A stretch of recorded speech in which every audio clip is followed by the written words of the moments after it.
The Gold Coast and Slave Coast in Special English by Hannah and Maya.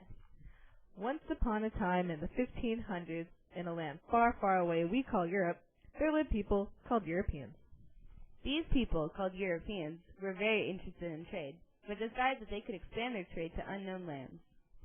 So one day they hopped in their ships and sailed to the unknown, otherwise known as Africa. When they reached Africa, the Europeans found many new and exciting items such as gold, ivory, and timber. They could bring these items back to Europe and sell them for a large profit, so they decided to trade what they had on their ships for these items. Surprisingly, the Europeans didn't want to take over Africa, but wanted to work with it instead. The Africans were also very interested in trading with the Europeans because these foreigners had items that they needed as well, such as guns and gunpowder.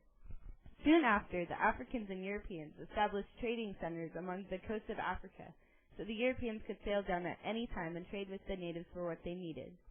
These trading spots were later called the Gold Coast and the Slave Coast. Slaves soon became one of the most valuable exports. As the years went by, the African merchants became more and more demanding on what items they received from the Europeans. So the Europeans put together a book that carefully noted what every African trading coast demanded, such as pattern of textiles, type of guns, and different metals. Too bad for the Europeans, the African government controlled the Gold Coast and the Slave Coast so that the Europeans wouldn't steal or rip them off, which forced them to respect African culture. Also around this time, if you were on the Slave Coast, you were forced to pay the king taxes if you were buying slaves.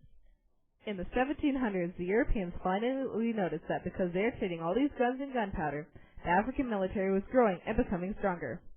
Trading gave Africa a name and established it as the great power in the world. And they lived happily ever after. Kind of.